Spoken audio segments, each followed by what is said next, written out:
fundamentals that when you're working with, breweries, but even other companies, what do you touch on initially that would be the fundamentals of marketing? Yeah, and I'll be honest, I take a very unique approach. I don't think I'm very big on like the methodologies. Really what I want to sit down with my clients first and foremost is, who are you, and like, what do you want people to know about you? I think this is a big thing. I had a client out here, a brewery, and what was challenging is they had 2 different locations. And how do they have synergy between these 2 locations? Because they actually were designed very differently when the owner bought them and built a brewery in there. It was a restaurant to begin with. And so what is it that people resonate? Because they had this old adage of people knew them for the restaurant. How did they get to know them for the brewery? And what type of brewery are they? So looking at who you are, how do you want to grow, and what do you want people to take away from it? Because I think that's how you're going to get that following. It's that storytelling piece at the end of the day. So that's my number one thing is, what's your story? I really think that that's still, it's been a trend for a long time, but I think it still works. And I think it's how we resonate with brands. Yeah, and let's go even there for a second. So we had a very great conversation earlier today with Heather Wild. It was awesome, and she's really tapping into that. I think it's even before your story. It's you have an inner unicorn, which basically means you are unique. You as a person in your company is unique in like very one specific way.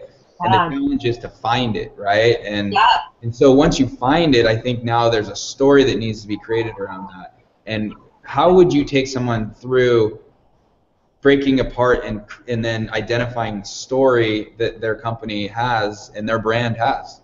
Yeah, I think there's like multiple ways to do it, but what I first, if it's depending who are the key players. Is it the owner? How is the owner running their company? Because do you have a marketing person? Like figuring out, is this going to be more collaborative or is it more individualistic? And once you kind of have that idea of how are they going to build this, I think it's laying out sometimes it's just like almost like a picture thing, of what are the core values? Because, some people just see an image and they say, that's our brand.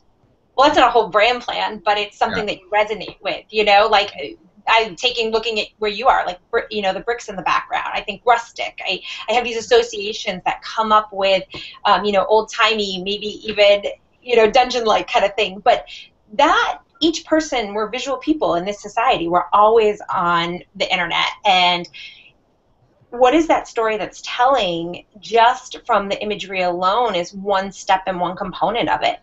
And, making sure what I take people through is, if you're putting this out there, how does it resonate with you? And have you tested it too? Have you seen how your customers perceive it? Because sometimes what you think you're representing, and you have this great image and this great idea, it's not what's always being conveyed. There's other associations. So helping people understand